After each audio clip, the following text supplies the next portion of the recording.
ഗ്രൂപ്പിലെ സംഭാഷണങ്ങൾ വളരെ വേഗതയിൽ പോകുന്നതായിട്ട് തോന്നാറുണ്ടോ? അത് ഗ്രൂപ്പിന്റെ പ്രശ്നമാകണമെന്നില്ല. ഗ്രൂപ്പ് സംഭാഷണങ്ങളിൽ ചിലർക്ക് സംസാരത്തിന്റെ ഒഴുക്ക് ഫോളോ ചെയ്ത് പോകാൻ പറ്റണമെന്നില്ല. ഒരു വാചകം മനസ്സിലാക്കുന്നതിന് മുമ്പ് തന്നെ സംഭാഷണം അടുത്ത വിഷയത്തിലോട്ട് മാറിക്കാണും.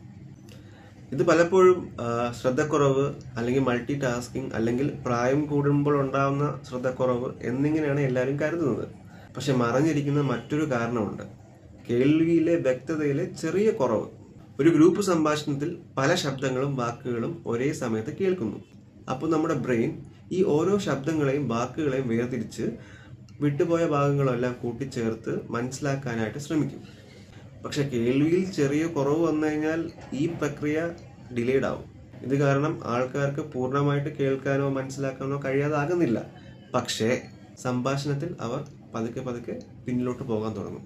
ഈ വ്യത്യാസം അവർ അറിയാതെ തന്നെ കാലക്രമേണ കൂടിക്കൊണ്ടിരിക്കും. ഈ പ്രശ്നം കേൾവിയുടെ പ്രോസസ്സിങ്ങിലുള്ള താമസമാണോ എന്ന് ഹിയറിംഗ് ടെസ്റ്റിലൂടെ നമുക്ക് കണ്ടുപിടിക്കാൻ സാധിക്കും. നിങ്ങൾക്കോ നിങ്ങളുടെ പരിചയത്തിലുള്ളവർക്കോ ഇതുപോലുള്ള ബുദ്ധിമുട്ടുകൾ ഫീൽ ചെയ്യുന്നുണ്ടെങ്കിൽ ഒട്ടും താമസിക്കാതെ hearsap.com നിന്നും ഇന്ന് തന്നെ സൗജന്യമായിട്ടുള്ള കേൾവി പരിശോധനയ്ക്ക് ബുക്ക് ചെയ്യുക.